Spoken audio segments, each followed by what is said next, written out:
In this video, we'll discuss linear models. Now, a linear equation is the relationship between two quantities that form a straight line when they're graphed. We're going to work primarily with the slope-intercept form, which is y equals mx plus b. In this case, x and y are the two quantities, which are our variables. M will represent the slope of the line, and b is the y-intercept, and that's where our graph will cross the y-axis. Now, when we talk about slope, what we're talking about is the steepness of that line. You've heard terms like rise over run, or the change in the y over the change in the x. This is formally measuring the rate of change in the relationship between those two quantities. Now, there's four types of slope that we will deal with. There's the positive slope, which means as we look from left to right on our graph, it rises in that direction. So here are three lines. Like this one maybe has a slope of 1. Here, this one has a slope of 1/3, and this has a much larger slope, probably I think close to maybe positive 8. But they're all rising as you look to the right. Now, a negative slope is one in which you can look, all these lines are going down to the right. That's called a negative slope, as it slopes downward. And they can be negative numbers that are fractions or whole numbers.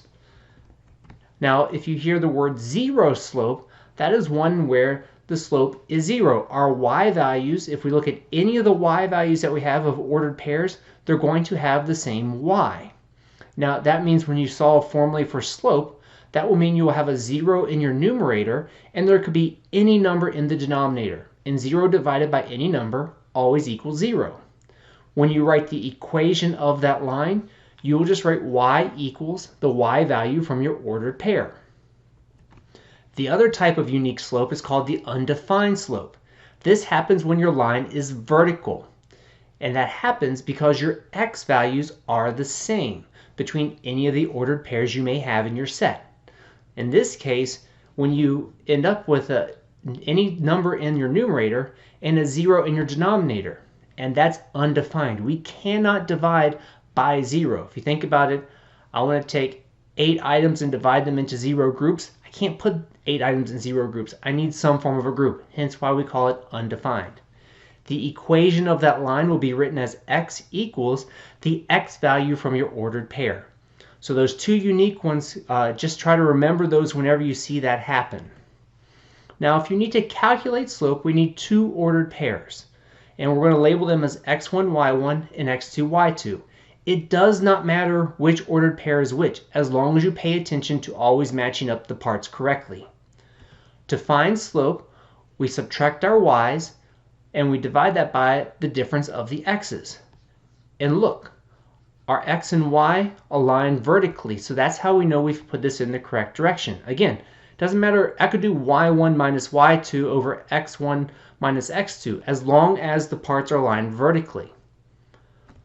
So let's see if we can find some slopes. So here I have the ordered pairs 3, 5, and 6, 9, and we find the slope between these 2 points. So if I did y2 minus y1, I could call this my second ordered pair, and this is my first ordered pair.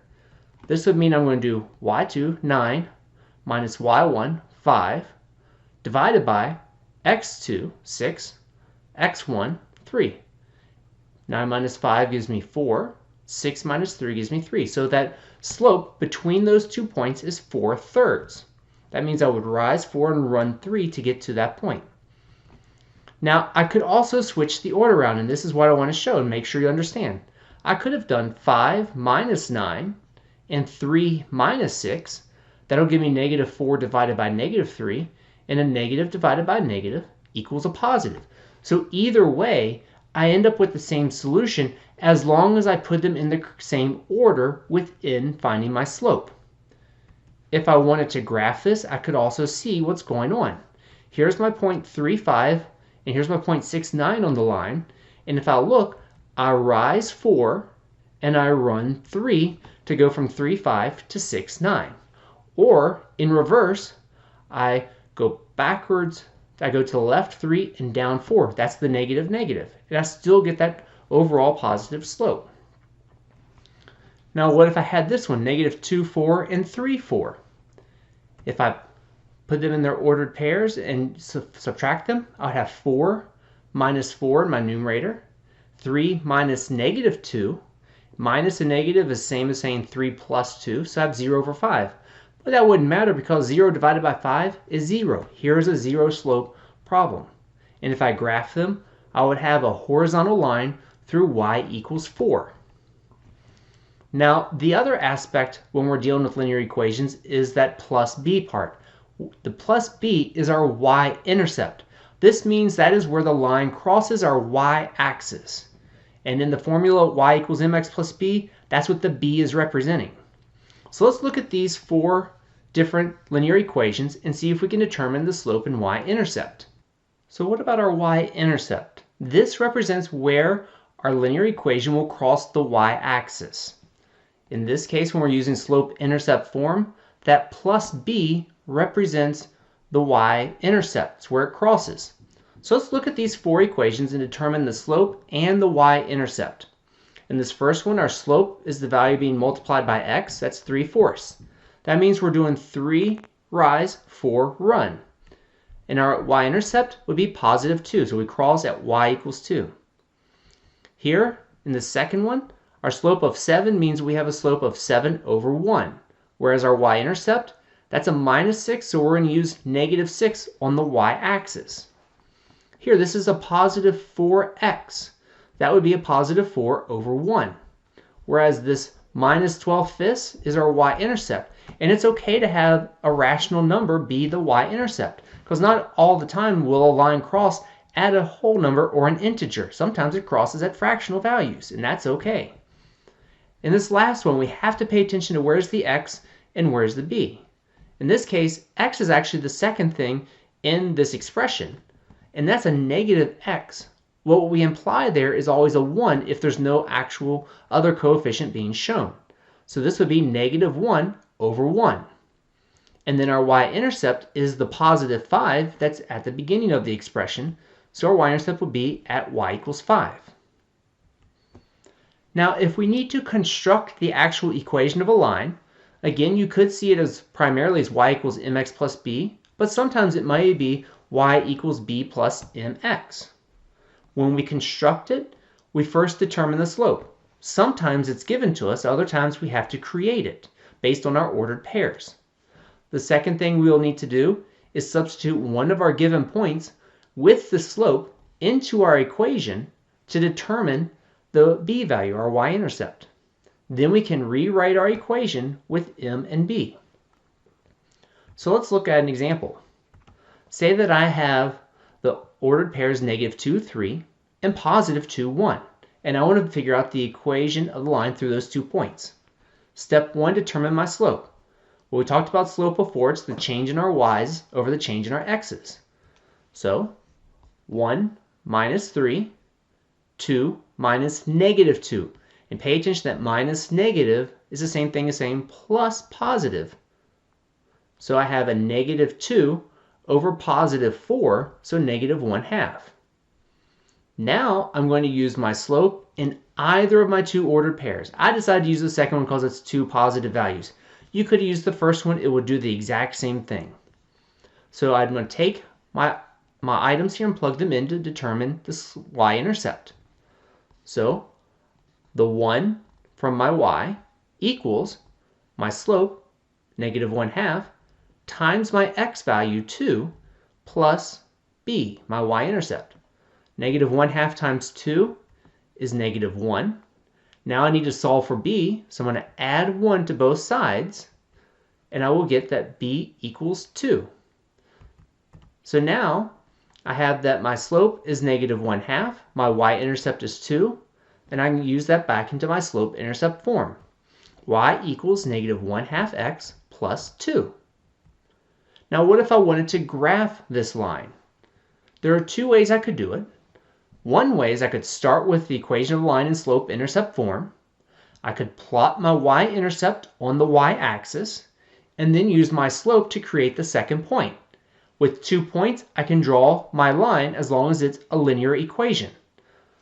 So let's look at an example. Say we go back to what we just found, y equals negative 1/2 x plus 2, and I want to know what that would look like as a graph. I would start with my y-intercept. In this case, that's 0, 2. So where does it hit at the y-axis, which is at positive 2. Now I'm going to use the slope of negative 1/2. When I have a negative, I attach it to my numerator. I think it's just easier for me to think about it in that regard, so that I can remember that the negative only goes to one of my two numbers. So that means I'm going to rise a negative 1 and run a positive 2. That means go down 1, run 2 to the right. And that'll put me at 2, 1. With 2 points, I can draw the equation, the graph for that equation. So 2 points, and I can plot it just with a line. Now, another way I could do it is I could create a table of my x and y values by substituting x and finding the corresponding y, and plot those points and then draw a line through it. So let's look at how that could be done. Same equation, but let's say instead we want to make a table. So we pick values that are going to make my slope times my x value come out as whole numbers. It just makes your life a lot easier. So I need to think of things that are multiples of 2 since my denominator is a 2 here. So maybe I start with negative 2. So I substitute negative 2 into my equation. So negative 1/2 times negative 2 plus 2. This will give me 1 plus 2, which is 3. So I have an ordered pair of negative 2, 3. And I can plot that. Then maybe I want to do 0, because that is the y-intercept. And that's a nice way of verifying your y-intercept is correct, because if I substitute 0 in, I should end up with my y-intercept. In this case, 0, 2. I'll plot that point. Now, let's choose positive 2, because I know I can divide that. So negative 1/2 times positive 2 plus 2. This will give me negative 1 plus 2, which is 1. So now I have an ordered pair of 2, 1. So I'll plot that point. And you can see these are the 2 points we started with in the previous option, but now I can see with a third point even easier what my graph should look like. So sometimes it can help to plot additional points just to verify that what I've done is correct. All right, last thing, let's look at a real-world application of linear equations. So salespeople earn a base salary plus commission on each of their sales. Say that we have our salesperson Fran who earns $40 for a day's work and then earns an additional $15 for each sale she makes. As a model, this would be E equals 15S plus 40. E is being her total earnings for the day and S being her number of sales she makes. So what would that look like as a graph? So we have actually a linear model right here. So we can graph this based on how we know y equals mx plus b. The plus b in this case is that ordered pair 0, 40. That's our y-intercept. So I can plot that. Then I can see, okay, my slope 15 means that it's 15 over 1. So I rise 15 and I run 1. And I can plot my next point, which would be at 155. Now I have 2 points. I can draw the equation through those 2 points and get my graph to that equation. So I have my graph, and you can see I had to mess with my axes to make it so that everything could fit, because these numbers are larger, and that happens. And that's why it's nice to use graphing calculators or programs like Desmos to help us when we have to graph to find certain points, especially if we had to do larger numbers. Now say we want to instead say, what would Fran's salary be if she sells 12 items for the day? So think about, we have our equation. We gotta say, do we know the amount that she earns for the day? Well, the question asks, how much will Fran earn? So the question is no. That's our E. Do we know how many items she sells? S. Well, it says she sells 12 items, so I can do 15 times 12 and then add 40. That should give me her salary for the day. So 15 times 12 is 180, plus 40 gives me 220. This means that Fran will earn $220 for the day if she sells 12 items. One other question that could be asked is, how many items would Fran have to sell to earn a certain salary? In this case, $295 for the day. Now here, we start with our same linear model, E equals 15S plus 40, and we say, do we have what she wants to earn for the day? Yes, it's the $295.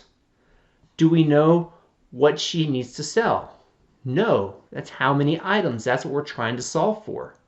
So now I can divide both sides, or first subtract the 40, because I have to follow my order of operations. So 40 minus 40 is 0. 295 minus 40 gives me 255 equals 15s.